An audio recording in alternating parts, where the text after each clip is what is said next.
Welcome to Connecting with Coincidence with psychiatrist Bernard David Beitman, MD. Dr. Beitman is the founder of the Coincidence Project. The project encourages people like you to tell each other coincidence stories. To learn more about Dr. Beitman's work, put Connecting with Coincidence in your web browser. You'll find his book, his Psychology Today blog, and the interviews from this podcast.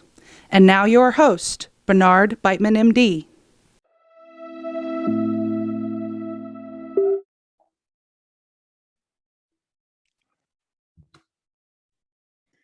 Welcome to Connecting with Coincidence. I am your host, Dr. Bernie Beitman, MD. Yes, this is CC with BB 2.0. If you wish to support us here at Connecting with Coincidence, please like and subscribe. Increasing subscriber numbers increases our reach. Those of you watching us on YouTube, write us one of your coincidence stories in the comments sections. We will reply. One day when I was 8 or 9, I came home from school on my bike and rode into the driveway, and there was my mother standing in the doorway of the house. I looked around and asked, "Where's Snapper?" Snapper was our dog, was my dog. And she said, "I don't know. Why don't you go to the police station and ask them if they know?"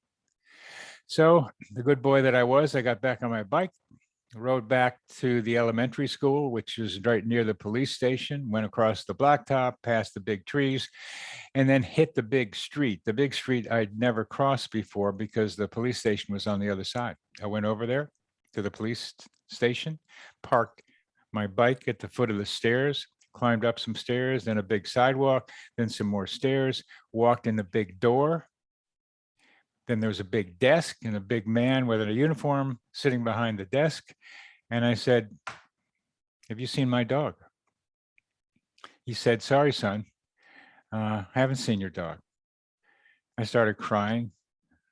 And just left, went through the doors, down the stairs, got on my bike, tears running from my face. I didn't know what was going on. I was just, where was Snapper? And I rode down the sidewalk, but little did I think about it, but I was going the wrong way home. It was like, didn't cross back on the big street. And I kept riding a little bit. And what did I see coming towards me? A dog. And he walked just like Snapper did. And there he was. It was Snapper. I was so happy. I was so happy. And I stopped. He jumped up on my leg and as if to say, "Where have you been? What took you so long?" So we went home. And that was the beginning of my understanding of something that I now call human GPS, which is getting to where you need to be without knowing how you got there. Our guest today helps people randomly maneuver in new physical spaces to discover adventures and experience. He is a Randonaut. Tobias Raayoni Last roams. Hi, Bernie. Hi, Tobias. Roams the borderland between art and technology, magic and engineering.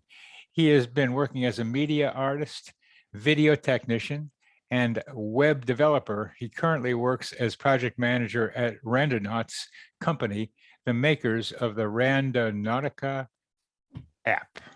Now, I got to you because of that app and because it's so weird. And it's very much like that human GPS that I was just talking about. But I wonder if you tell our listeners a little bit like PR about Randonautica, because it's so very interesting and they might want to try it. Yeah, thanks for having me on. And incredible story with your dog. Thank you. Yeah, Randonautica is an app that's available for iOS and for Android. And basically what the app does is it generates a random location, a random coordinate within a given radius. And then you are free to visit that spot and see what you find there and what experiences you might have on the way. the idea sounds very random, but many people have tried it and some of them have found really interesting things or had incredible experiences on the way there, and it became a big movement. Before we get to that, I think we have to slow it down a little bit and talk about the ingeniousness of randomly assigning coordinates for a person to get to. You said that, but you know it so well. I think for other people who are not so three-dimensionally inclined as you are and as I am, try to describe what that app does in a little more detail, please. Sure. So when you open the app, you see a map, like the Google map that you know if you use Google Maps for navigation, things like that. And you see your own location where you are at this moment, and then you can very easily, by zooming in or out, define a radius in which you would like to move around to find something random. And then you have several buttons, which I can get into in a bit, that will allow you to generate a random point inside this radius. And then basically it takes a moment until that point is generated, and then you can hit another button and start navigating there. See, the volunteer, the decision making by the randonaut is to pick that circumference, pick that circle, pick that radius within which the person wants to go. So yes, that's a big part of it. So that's the way the person helps really set this up by somehow, let me say, intuitively or for other reasons, picking a particular circular space on the map to go to. Yes, exactly. And in addition, we also encourage people to hold an intention in their mind about either about what they're expecting to see or something else. It doesn't have to be anything specific. It can just be an idea or a color or something like that, but you don't have to do that. But often when people go to these places, they find that it actually resonates with what they see, resonates with the intention they had in the beginning. The intention idea is so relevant to the coincidence business, where if so many times we ask people to hold an intention for what they would like to have happen. Part of the holding the intention is to then let go of it. You can't just hold on to it. And this is a basic spiritual practice that's very practical now, where you have an intention and then you let it go. And what I did with my dog was certainly had an intention to find him. And then I had to let it go because the policeman said I couldn't find him. And there he was. There's something about that. We don't have to get into how that works, but maybe you have some ideas about how that works, having the intention and then letting it go. It's very difficult. I mean, of course, I've been thinking about that, how it works, but there's so many different models that you could look into for explanations that I have actually kind of stopped asking the question how it works or why does it work. And I like to rather explore the possibilities. that it works. Exactly. Yeah. Well, I have been told by a colleague on the Coincidence Project recently that I look for explanations too much. You gotta like get into it. I think there's something to my doing that, but I'm so curious about explaining things that I've got to get to the place that you just got is we don't know enough yet, so I'm going to let this one go too. I mean, that's kind of an intention that you let go of, and maybe it'll be something that you can have happen. So they have an intention in a circle, I'm going to say. I'm intending something. It could be the color blue, but it could be something more specific. And then I'm going to hit my app, and it's going to pick a place in that circle for me to go. Exactly. Okay. And the idea behind that was initially that to allow people to escape their deterministic daily life routines. So the initial premise was that, you know, in our everyday life, we just automatically almost do the same, run the same errands, go to the same supermarkets. We have a job, so we go to the job, we know where the cafeteria is, we drive back, and so on and so forth. So we barely ever visit places that we don't need to be at, or that are random.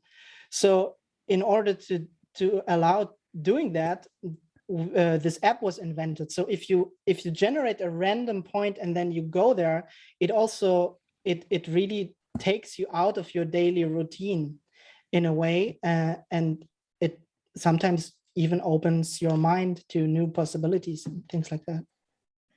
I hope it doesn't surprise you to know that coincidences are more likely to happen when the web of ordinary reality gets torn. It's the same description that I use different words for it, but under stress, high emotion, and need, that's another way of saying it, you get more coincidences. And this is what I thought when I got into looking at this. This was an app that helps increase, when I'm so far, increase coincidences as they're variably defined. What do you think of that? Yeah, absolutely. It's also like that's one of the reasons why we want people to make to hold an intention when they generate the point, because that gets you into a whole different mindset. And once you start navigating to the point, you kind of stop being in your autopilot mode, and you go to this place. You have to. And we also encourage people to not only, you know, consider what will be at the place itself, but also on the way to the place. Yeah. So because of that, and because people get into this mindset of, oh my God, will there be some connection between my intention and in my journey? They people just open up and they walk through the world with much more open eyes. And yeah, of course, because of that, they also get much more prone to actually encountering coincidences that might be meaningful. And that's what stress and high emotion and need do to people. They open them up to new possibilities. They're looking for something to help them, rather than having the narrow view of the way things have been. Boy, this is even much closer than I thought to what we're doing with coincidence, with the coincidence thing. But I'm kind of still blown out by how we've operationalized some elements of the coincidence of our coincidence thinking. Yeah, interestingly, in the beginning, when it was all about getting you to a place that you would normally not go to, there was a phenomenon of that many people encountered, that actually on the way to the point, they started to be afraid or stressed, or started to feel uncomfortable. And it became such a pattern that we started giving it the name despair meme, because it would happen to so many people. And the theory why this happens was exactly that because you're breaking out of what we call the probability tunnel of your everyday life. Very good, yeah. Your body starts really getting stressed because it is a new place, and you cannot or the body or mind cannot properly anticipate what's going to happen. So it happened to a lot of people. But then once they got to the point, or when they started to do randonauting over and over again, it actually flipped into the opposite, that they got much more excited and to explore the world, or got excited about what am I going to find at the point. So it really, some people really said it improved their life significantly, especially in this whole last year of the pandemic, where a lot of people were isolated, and didn't really have places to go to. It really opened up the possibilities for many people. I'm deeply pleased and amazed at how this mimics the kind of more in the wild versions of coincidences. Once you start experiencing them, the world becomes a magical place where stuff happens because you're paying attention to them. And the more coincidences you see, the more you anticipate they're coming. And so it's the same general idea. And it's kind of what I thought when I first started reading and learning about you guys. So why don't you tell us some stories now about human GPS and Randonauticas? Yeah, for the example that you gave with your dog in the beginning, actually some people also have found lost pets using randonauting, not necessarily at the point, but while going to the point, they got some other idea or something like that, and eventually that led to people finding the point. There are also other coincidences that have to do with pets. I remember this one story of a group of friends doing randonauting in their hometown, and it led them to a carving into the sidewalk. Somebody carved two names into the sidewalk, and it matched exactly with the two names of the two cats that one of the two friends had.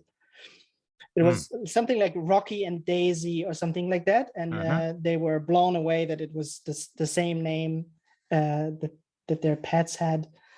Or another story, was a bit similar story, was also one woman. She was led to a cemetery, and around that spot where that was on her map, she found two graves next to each other, and the people that were buried there, one had the name A and the other one had the name B, and her own last names were the combination of the two names of these two graves that were right next to each other. I mean, what are the chances that you find something like that? It's mind-blowing. You've also had experience with people running into real live people, not just written down, that have been important to them subsequently. Can you tell us about that? Yeah, I recall one interesting trip report. There was a guy, he went to the point, and then he was a bit disappointed that it was a private property, and so he didn't want to trespass, and he didn't want to just walk around in somebody's front yard. But then he noticed on the front door there were somebody had put like print out papers, 8 of them, that said "welcome" in big letters on the front door. So he was wondering, okay, if somebody puts so many papers saying "welcome" on the door, maybe I can just go there and ring the doorbell. And so he went there and rang the door, and immediately some guy opened, and he was asking, like, who are you? What do you want? And he just openly told him what happened. It's like, I'm using this app and I'm just going to random places. And the guy was blown away, because he said the day before he had some kind of life-changing experience that he was supposed to talk about in front of a group of people the next day. And he was just at this moment sitting on his computer trying to, plan out his talk. And then he was closing his eyes and saying, I need a sign. And in that moment was when the doorbell rang, and he went to the front door, and they had a chat about coincidences and about life-changing experiences. And then both of them just went their ways. It was just this really amazing coincidence. Another principle of coincidences, and this forms what people might call serendipity, can be summarized as the dog that trots about finds a bone. So you're encouraging people to trot about, but there's has to be added, that the dog has to make a move once he sees the bone. That this guy had to see the welcome sign and then knock on the door. He could have seen the welcome sign and not knock on the door. I don't know how many times it's happened in life. I bet it's a lot, where people had a door potentially open to them that said welcome on it, but they were afraid to knock on the door. Yeah, exactly. Well, those, I mean, I really like these stories, and I was I was hoping that maybe in what you said there would be yet more like significant relationships begun when somebody used the Randonautica, the app, and that it wasn't just hello, how are you? You came at this right time for me. We had a good talk, but it actually led to something that was a little bit more than that. Yeah, well, I mean, now that you say a relationship, I just remember one experience went the opposite. It was this guy, he wanted to go randonauting, but I think his phone battery was dead or something like that. So he asked his wife if he could borrow her phone. Uh-oh. And the moment he started randonauting, there was a text message coming in onto the phone of some stranger that got him so suspicious that he was asking his wife like what's going on, and he basically found out that his wife was cheating on him, and they ended the relationship after his randonauting attempt. So I think what I'm getting from this, it's not just the coordinates in the middle of the circle. It's the getting there that has a lot to do with some of the stuff that happens, because the app gets people to do things out of the ordinary, as this guy asked his wife for the phone. Yeah, and it often has to do like sometimes people ask very or the intents that people have are very mundane, and then they go on a trip, and actually the trip turns out to be about things that were in their that were important in their life. For example, one story was there was a girl with her mother. She wanted to show her mother Randonautica, so they were like, okay, what is your intent? And the mother said, I don't know, water, maybe water. And the girl said, yeah, I want to see something red, and I want to see a statue. So they went on the trip, and they didn't find anything. The point was actually the hospital in the city where they were. So they didn't want to enter, and they just went home, first disappointed, and then suddenly, I think it was the mother or the girl, I don't remember, but they get very sentimental and sad. And suddenly the mother said, yeah, I remember in this hospital, there is in the cancer ward, there's this meditation room. And in that meditation room, they have a little water fountain. And there's also like a red table with little statues on them.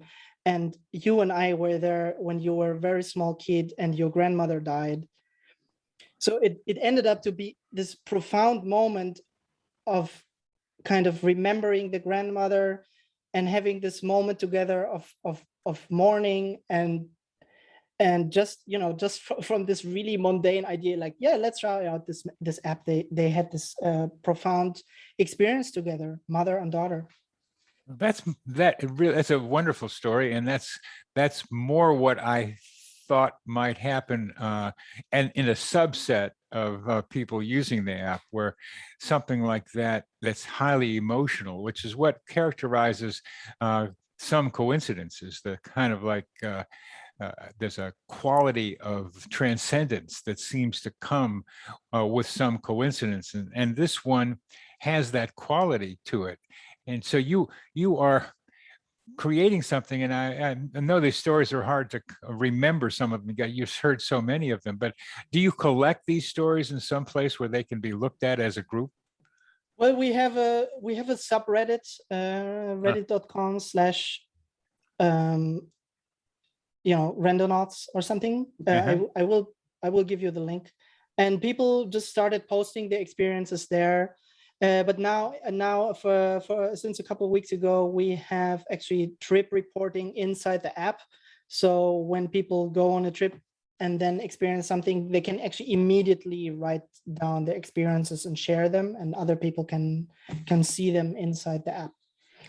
And of course, we go also through all those stories and pick out the ones that are really interesting, and try to, you know, show them to other people, because there's still a lot of people that don't really know what this app is for or how to use it. So we kind of want to show them the possibilities, and what they can do.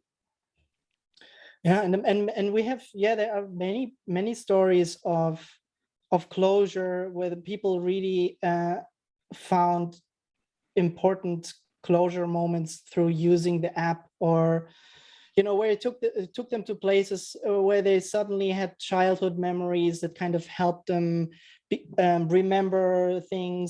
And yeah, it's very much entangled with the minds. And from my own experience, I noticed that because I have a 4-year-old daughter, and I noticed that doing it with kids is actually mind-blowing.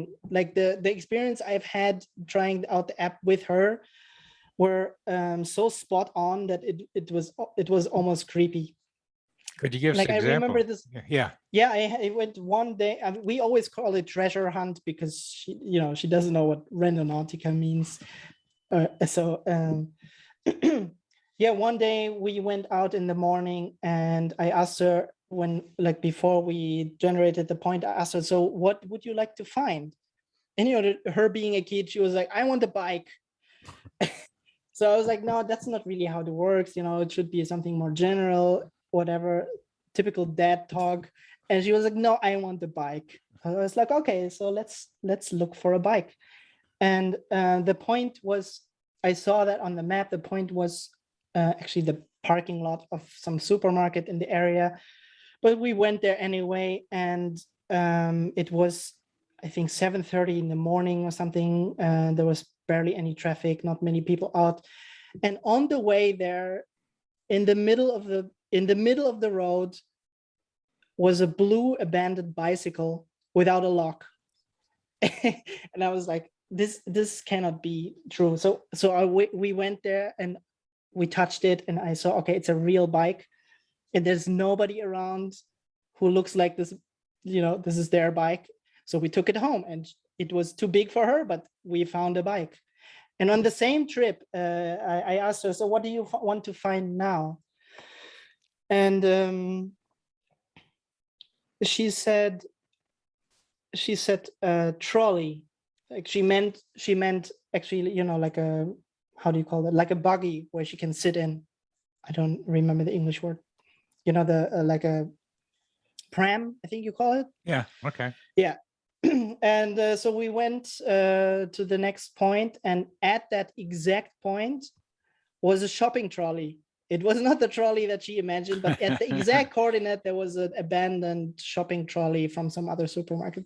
So on the same trip, we had 2 times a 100% intention hit, and I still remember that. It was crazy. And ever since then, she just tells me, or she has the assumption that whenever we go out with this app and she wants something, that we're gonna find it, which is kind of funny. Again, the interesting thing and related to coincidences is the bike wasn't her size. It was a bike, but it wasn't her size. And the shopping cart was not something she could easily sit in. Now, maybe she could, but it wasn't what she was looking for. So the connection between what the person has in mind and what actually happens sometimes has to be stretched to their similarity. Yeah. And that's part of the coincidence thing, is measuring similarity. Sometimes it's exactly the same, but a lot of times, as in this cases, they're similar. So that's a wonderful example also. And as let's step back a little bit from this and get to what I think interests you a great deal, which is the relationship between mind and environment. That somehow I'm thinking that you think our minds are much more embedded in our environment than we think we are with our only isolated skull thing. Yeah, exactly. And that's yeah, there seems to be, I mean, from all these hundreds and hundreds of reports that we're getting, and also from my own experience, there is some weird, almost scary, depending on the, you know, the framing of how you see the world. There's this connection between what's going on inside your head and what's going on in the world, which most people just conceptualize as something completely independent from what's going on in the mind. But there are so many entanglements between place and thought that yeah, it bears the question of whether we have the right model to think about things like that. Yeah, but it also makes sense. I mean, we are born into a 3D world where everything has places and directions, and our mind is probably mapped in the same way.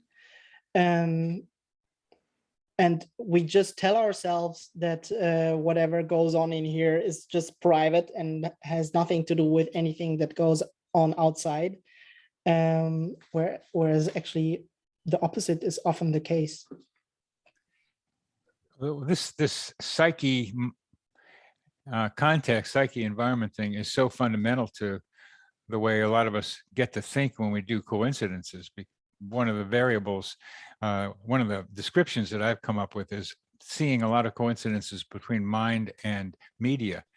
So that I wonder sometimes if we are becoming nodes in the vast internet connectiveness. Yeah. Yeah, I remember reading that Carl Gustav Jung also thought along the same lines of, Yes.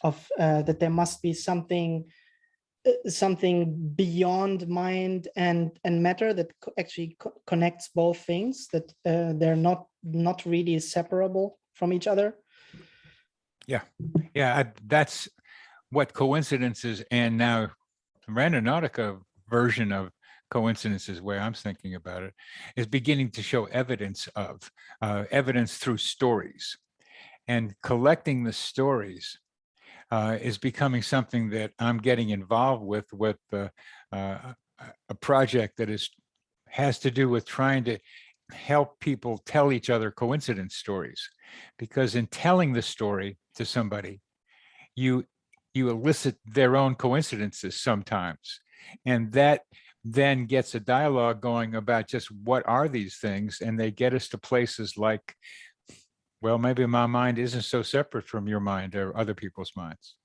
Yeah, a lot of people have really a problem wrapping their head around this idea, which totally makes sense. I mean, I was the same for most of my life.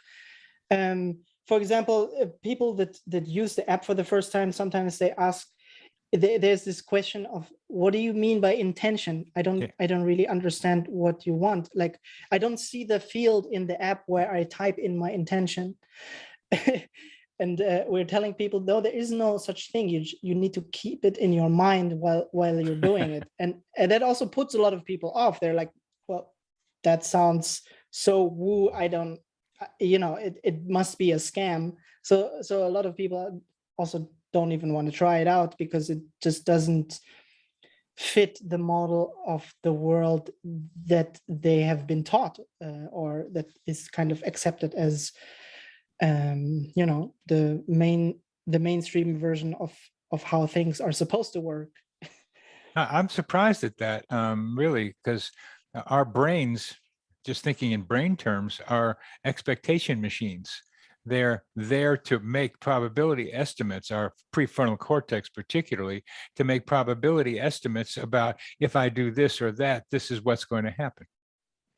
Yeah, I think it's more the idea of what does it have to do, like if I keep something in my mind, just an idea, and then tap some button on an app, like how is that connected? That some people have difficulties with Well, that idea. it's a good question to wonder about. That's Yeah. for sure. I mean, that one, yes, now I understand that their confusion a little bit better. So they have to believe that there's some connection between the button and their intention. It's not their button so much; it's that the app gets them moving. Yeah, exactly.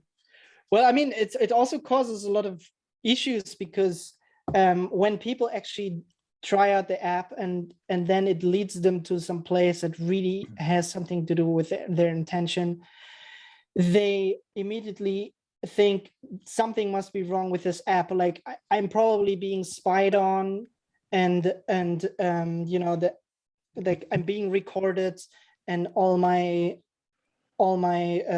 interactions with other apps must be monitored, so that somebody must have somehow found out what I want, and then we have a database of places that match that, and and that's the point that they're getting.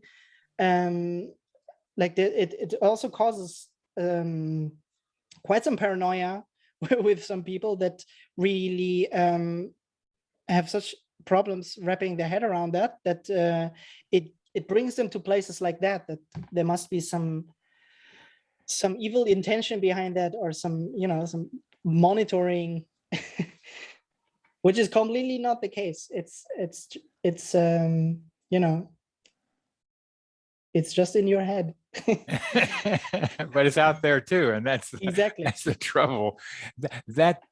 That paranoid interpretation is so intriguing to me, and the logic of their thinking comes from not believing that there could be something random or something else going on. That has to be evil intent. Those are people who only can think of things in evil intent. They can't think beyond it. They have their own ways of explaining things, and we get to conspiracy theories that way, some of which are right. I mean, sometimes one of my favorite lines is, if you're not paranoid, you're not paying attention, because there are things going on, Yeah. but you can overdo any of these things. So what other problems have people had with the app?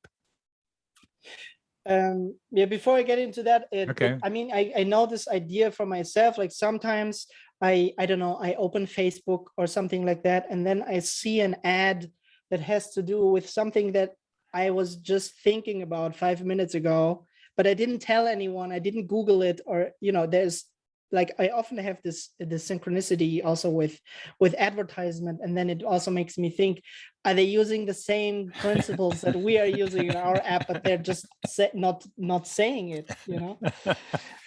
Well, that's the trouble. As you know, some of those ads are geared to what you've been looking at before, but some of them aren't. And it's my favorite versions of these are like thinking of something, and a song comes onto the radio. Like a patient of mine who's like, we're talking about her. She's a princess, and she puts walls up, particularly between her and her husband, and she needs to have those walls come down. So she gets in her car and hears a song called that has the line in it, Castle Walls, bring those walls down. It's kind of been out there Yeah, for a while.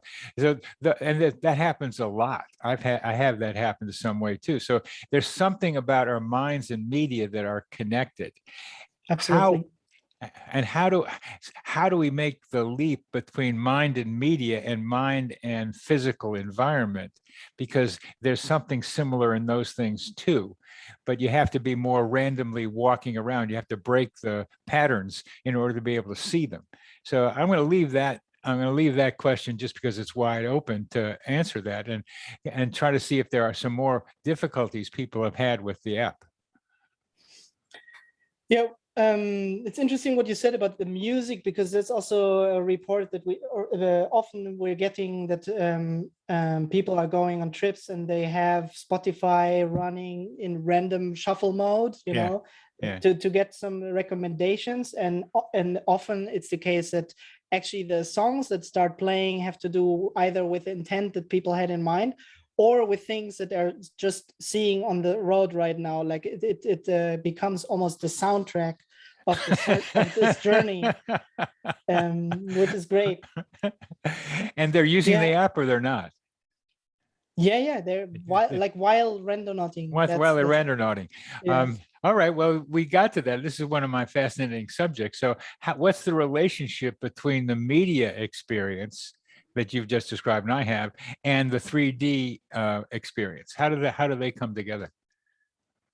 What do you mean by media experience? Like the Spotify thing, hearing the song and it's reflecting what's going on in their journey.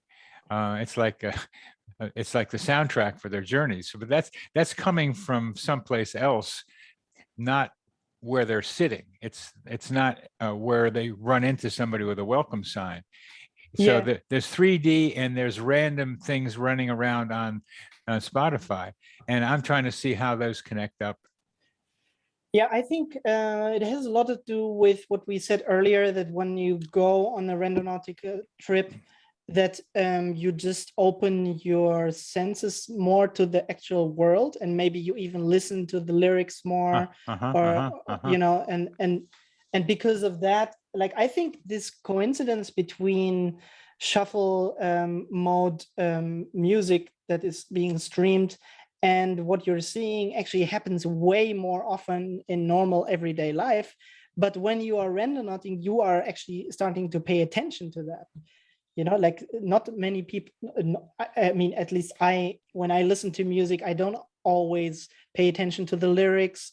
I also don't pay attention to traffic signs or to what the graffiti on the wall says, like the exact wording, or what kind of pictures are like on newspapers that are lying on the floor and things like that. But when I randonaut, all those things are things that I pay attention to suddenly, the most mundane things. And when you have this mindset that the world is connected, and that there's meaning everywhere, you just have to look at it, then it just comes popping up everywhere. I think that might be a big thing about that. I think so. I mean, there are many ways to increase coincidences. They all come down to being able to look around in your environment, because meaning might be there. And this app is a way to do that for people, is to get out of their usual ways of thinking and look around, because there might be some signs and symbols around you. And I'm really blown away about the close parallels between what I'm doing with the Coincidence Project and what you guys are doing with this app. The parallels are remarkable. Yeah. Yeah, I mean, we are also now open to collaborations with also more people from the scientific community. Right now, we're talking with Julia Mossbridge, for example, whom you had on your show a couple of episodes ago, and with the University of Denver to explore more possibilities. That I can't get into all the details right now because it's not really we're not really finished yet with fleshing the ideas out, but yeah, there are many ways to use Randonautica for, also to just more rigorously explore those things. Oh, that's so cool that Julia Mossbridge is going to be working with you. She also is the Institute for Noetic Sciences. And yeah, she was important to me in a way, because she was a trigger that helped me get away from doing a radio show where I had some difficulties, and doing my own podcast on YouTube. So I know her for twice. She's been on my show before that. And she's a parapsychological person and a great thinker. And she understands human GPS pretty well, because she gave me a good example of that in our last interview. So I'm getting involved with a group called the CSS Consortium. Coincidence, serendipity, and synchronicity are the CSS in it. And we're looking at encouraging people to tell coincidence stories to each other. And I think I'm going to talk with the other guys about it. And if you guys are open to seeing what we are doing, I'd like to be able to send it to you. Yeah, absolutely. That would be amazing. I mean, we are very thankful for people like you or Julia who are doing this, like, in a serious scientific way.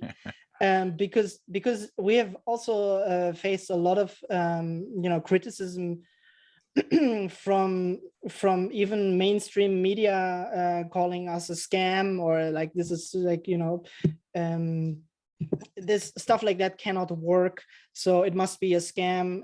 And so yeah, we are trying to to just show people that we're not just a scam, and there's actually people researching into this field, and we want to collaborate with people like that to just show the world that it doesn't work as often advertised. Yeah, the fundamental element of it is getting people out of their regular patterns, their probability tunnels, and opening them up to looking for new possibilities. That shares so much of what we're doing with the Coincidence Project. That's fundamental to getting coincidences going. So you, in a different way, using an app, are helping encourage people to notice coincidences. That's the way I look at it. So whether you know it or not, in my view, you're part of the Coincidence Project as a general thing that's going on in the world. And part of my job is helping to, through these podcasts, really meeting people who are doing something like this. So we have a group called the Coincidence Ambassadors, who just are trying to do the same thing of getting it out there that coincidences really happen out there. Yeah. So we're getting near the end of our time. And there are problems, in addition to what you said about mainstream media. There are problems that people put YouTube, for example, put YouTube videos up that purport to use the app, but they use it in a distorted way. Why don't you tell us some about those problems to warn our listeners to what's not good going on out there? Yeah, that was a big problem in the last month. I think it's changing now, but the problem is when you, for example, enter Randonautica in the search field of YouTube, that you probably the first 10 pages that you're getting are all kinds of ghost hunter stories, or people that claim that they're using the app, and then they're being stalked by strangers, or that they have seen, found corpses, or just the strangest things, that when you actually take a close look at the videos, are completely fake, obviously fake, but still it is a narrative that went on and on and on, that started getting us into trouble, because we started having a lot of people using the app with the intention of wanting to find something terrible, and based on all the things that we talked about, if you have bad intentions while using the app, of course it is possible that you might get you might see something like that. And so what we did is that we even reached out to some of those content creators that were obviously putting out fake content, and invited them to go on a genuine Randonaut trip together with Oberon, one of our co-founders, and they agreed on doing that, and had like genuine, mind-blowing, positive intent trips. And suddenly you realized, oh, so we don't have to fake ghost stories. We can actually use the app as intended, and have actual nice experiences with it. That is a wonderful story. Instead of like bringing the law down on them, you went with, well, maybe you want to join us because you're interested in this, and gave them a way to do it. Now, yeah, there is huge interest. I mean, a lot of people are getting the idea. It's just that, with all the influencer culture on YouTube, you also have to get content out that people actually watch. So So when you are a genuine randonaut and you find some paper slip on some lawn that has a word on it that resonates with your intention, it doesn't get you the same clicks as somebody claiming they're being stalked while, going ghost hunting in some abandoned house in the forest. So we totally understand why people are doing that. We just would like to, collaborate with more people that are genuinely interested in how the app works, and change the narrative a bit to what it can actually do. Excellent.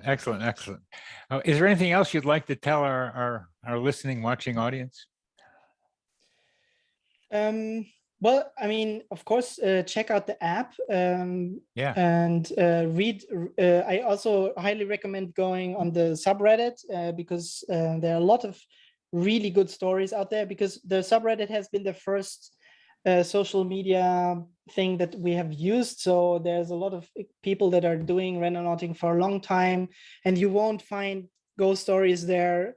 You will find more real, genuine randonauting trips, and people are taking photos. And of course, yes, check out the new what we call Discover feed inside the app, and read some reports from inside the app. Now, people can also verbally record a story of, can't they? Isn't it on the app now? Is that right? No, not yet. Right now, it's just taking photos and writing something down. We're also in the process of including a survey, like a standardized survey for people. So in order to have those trip reports, broken down into a standardized format, so we can also analyze it in a much more meaningful way than just having a paragraph of text. I'd like to see that survey because I want to see how you break it down. So sure, I can show it to you. Several things that I've been asking from you, but I want to be able to put in the subreddit link, which and the link to the Randonaut website in the bio section of sure. Will be underneath what you have, so we can do that too. And after we get off, I'm going to talk to you a little bit more about the project that I'm involved with, and see where we might be able to get some overlap. So we've come to the end of this. This has been ultrally fascinating, to be having a feeling about what this Randonaut thing was, and seeing it even more clearly that it's very similar to what I'm doing with coincidences. It's but it's making them happen in a different way. I mean, I'm just above all this, looking at the different things, like, oh wow, look, there's another way it happens, or look at that, or what. That's what I get to play, that role, which is really fun. And now I'm saying, hey, this guy with an app is helping it, and his group is helping make coincidences happen. And that's what we used to call groovy and far out. Yeah, exactly. I mean, that's what's exciting me also a lot, is that that we are reaching people who are not naturally already interested in the topic. Yes, and just from using the app, start asking those questions. Yeah. That's being a coincidence ambassador in our terms. That's what you're doing out there. So, Tobias Raayoni Last, thank you very much for getting on my show, being on my show from the Canary Islands. I got to add that in there, where you are. Thank you very much. It's been a pleasure. Been a real pleasure talking with you. Well, the pleasure has been on my side. Thanks a lot. This psychosphere is our mental atmosphere, like a hologram of cosmic consciousness.